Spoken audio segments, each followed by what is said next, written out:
thought for today is still about preparing for Easter and making Easter a fun time, especially for the family, in the same way that we have fun at Christmas. Easter seems to get pushed to the side a little bit. Okay, we have a few Easter eggs and there may be an Easter egg hunt in times when we're not all locked up in our houses, but generally speaking, Easter isn't celebrated enough. It's an important festival, and there are lots of things we can do to make Easter fun. We've talked about some of them already, and they needn't be difficult or expensive or complicated. There are lots of games that you can adapt for fun at an Easter party.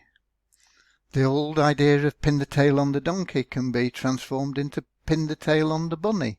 There are games that we can always play in the home, such as bingo and card games. One I always loved as a kid was Newmarket. And if you don't know what it is, I'm sure if you do a search for card games, you'll find lots of games that you can play with large numbers of people that are fun at party times. And Newmarket is one of them. I remember some of my happiest times as a child, at Christmas parties especially, playing lots of fun games. One where we divided the people available into two teams and we'd sing nursery rhymes and the teams took it in turn, and the first team to fail to come up with a new nursery rhyme to sing was the team that lost. I'm sure if you use your imagination you can think of lots of games that can be played at Easter parties, and you can give them an Easter theme. And then what about food? We've already talked about having a cake for Easter, but again, my memory as a child in austere times when there was rationing on during and after the war, kids' parties consisted mainly of jelly and blancmange. These are very simple to produce, inexpensive, and can be done at home. Of course, if you want to produce something like this with green jelly and then the blancmange rabbit on the top of it, you would need a mould for the rabbit.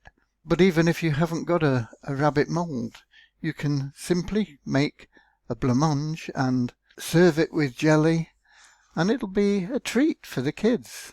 Very inexpensive, very simple. All you need is a little bit of time for the jelly and the blancmange to set. And then what about baking some cookies and yet getting some shapes that are Easter shapes, cookie cutters? I'm sure you'll be able to find these pretty easily in the stores.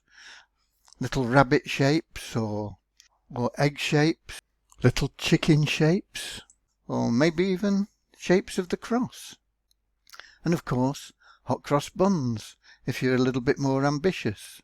They're not difficult to make, and the aroma that fills the house will be something that will live in memory for Easter and always be associated with Easter.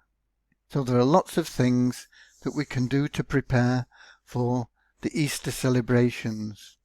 Today is Tuesday, tomorrow is Holy Wednesday, and we'll be getting more into the serious side of Easter, I suppose.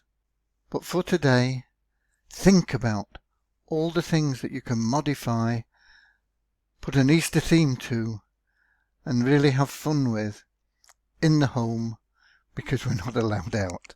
God bless.